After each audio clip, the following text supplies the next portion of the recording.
Assalamualaikum warahmatullahi wabarakatuh. Bapak, apa kabar? Waalaikumsalam, baik, sehat walafiat. Alhamdulillah, terima kasih banyak Bapak Marioto, Kepala Sekolah SMP Negeri 1 Alalak.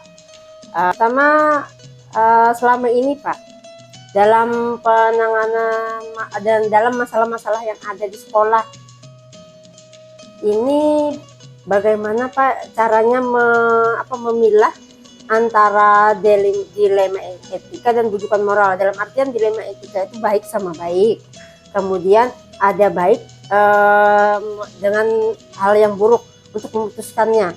Yang agak sulit mungkin Pak, yang agak banyak dilemanya, yang agak kuat itu dilema etika. Bagaimana Pak mengidentifikasi kasus ini? Kita analisis, memang apapun keputusannya pasti ada risiko. Di yang namanya dilema itu pasti kalau kita ambil keputusan A, nanti dampaknya seperti apa. Nah tentunya kita cari dampak yang minimal, mungkin itu. Iya. Nah, jadi intinya Pak ya mengidentifikasi tadi dengan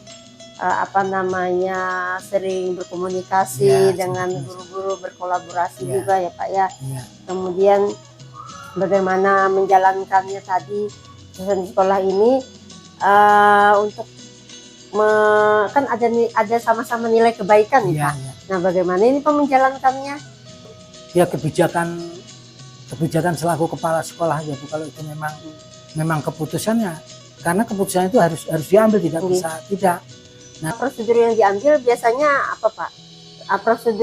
Proseduralnya supaya ini pengambilan kebijakan ini apa tidak terlalu banyak konfliknya atau bagaimana? Biasanya prosedur yang Bapak ambil seperti apa Pak? Kita bisa melalui musyawarah. Musyawarah. Misalnya kalau setiap naik kelas atau kelulusan kan kita ada rapat dewan guru. Nah pasti nanti di situ ada masukan-masukan yang sumbernya adalah dari konflik itu sendiri. Iya. Jadi kita minta guru misalnya yang pengen si A itu tidak naik atau tidak lulus, alasannya apa. Nah itu kita coba kita minimalisir lah, artinya alasan itu kita terima. Nah nanti kita beri argumen-argumen yang sifatnya bukan melemahkan, artinya supaya guru itu bisa meleset lah. Artinya tidak ada keputusan itu yang pasti, itu ada. Pasti dinamis. Nah mungkin itu.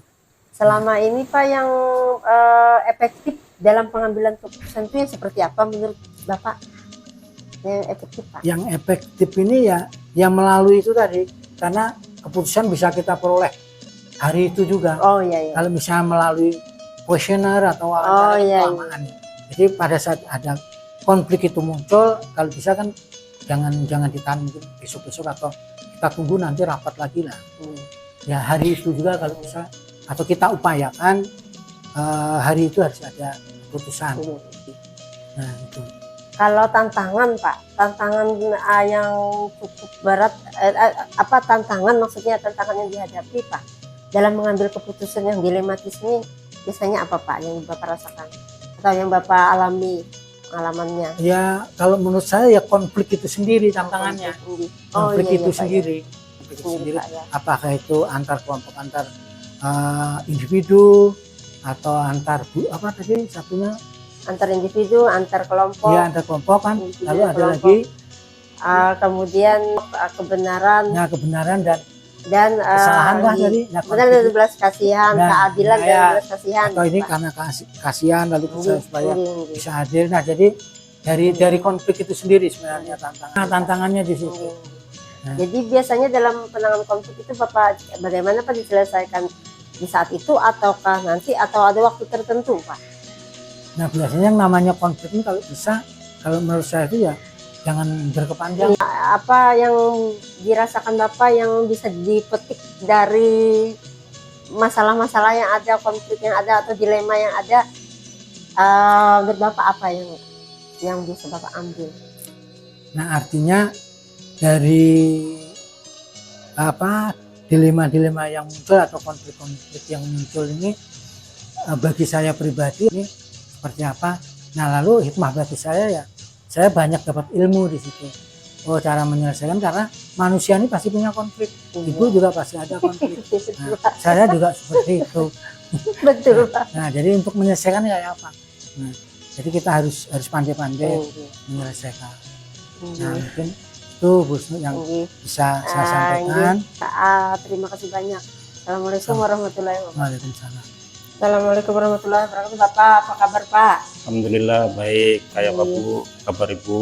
Alhamdulillah Pak bagus juga. Alhamdulillah. Terima kasih banyak Pak nih memberikan waktu kesempatan Bang Ulun CGP Angkatan 8, khusus saja CGP Angkatan 8 Kabupaten Barito Kuala.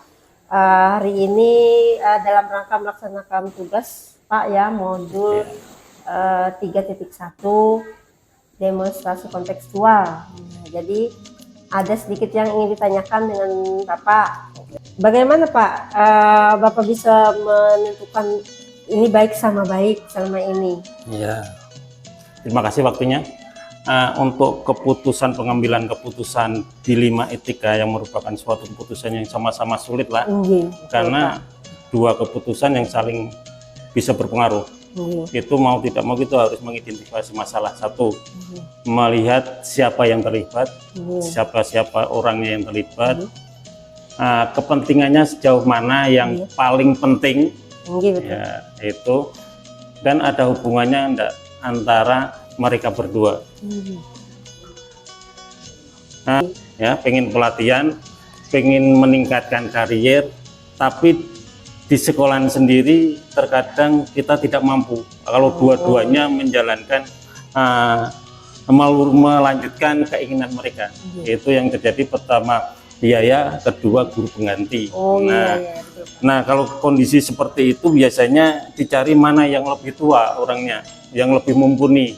Akhirnya nanti dipilih satu orang, meskipun setiap keputusan yang diambil pasti tidak akan bisa memuaskan kedua-duanya, kan itu. Itu aja Bu kalau saya. Kemudian Pak, untuk kasus-kasus yang tadi antara dua itu sama-sama benar ya Pak ya, itu padahal masuk kategorinya. Jadi nilai kebajikan yang bisa diambil Pak di antara kedua yang sama-sama benar itu mungkin apa Pak menurut Bapak?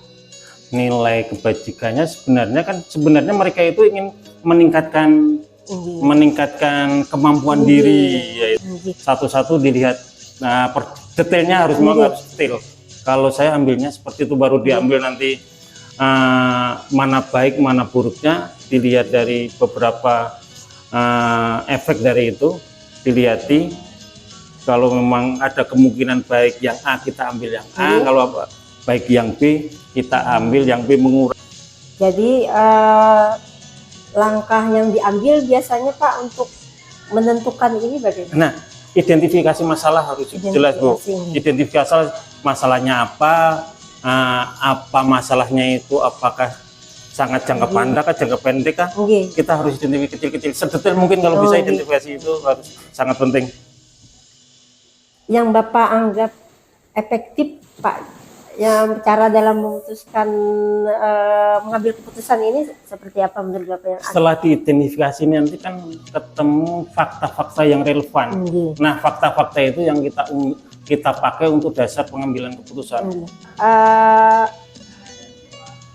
Dalam menangani permasalahan ini biasanya Bapak apakah ada perlu konteks tertentu, dalam artian tempatkah, ada tertentu di waktu tertentu, bagaimana?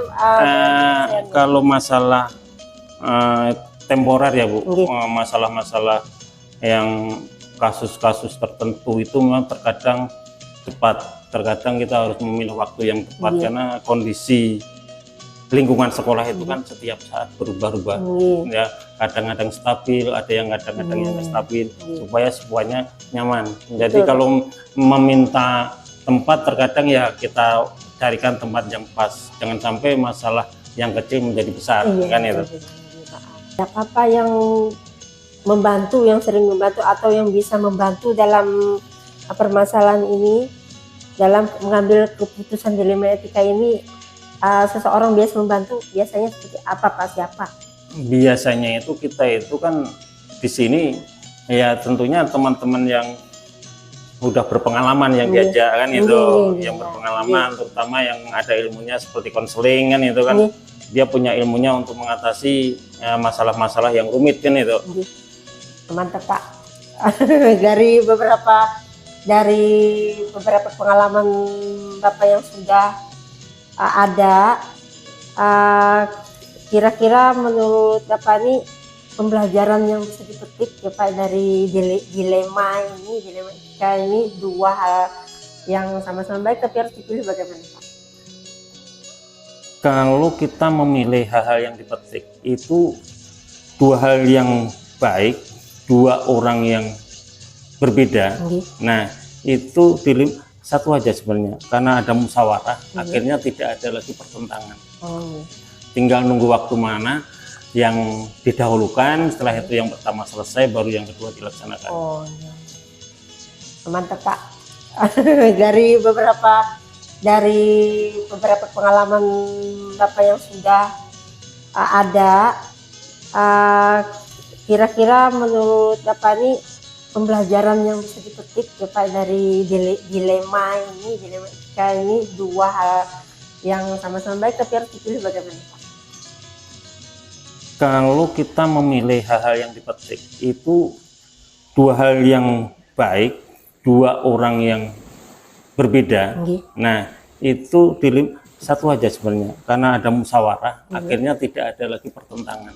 Terima kasih Pak untuk waktunya hari ini. Assalamualaikum warahmatullahi wabarakatuh. Waalaikumsalam.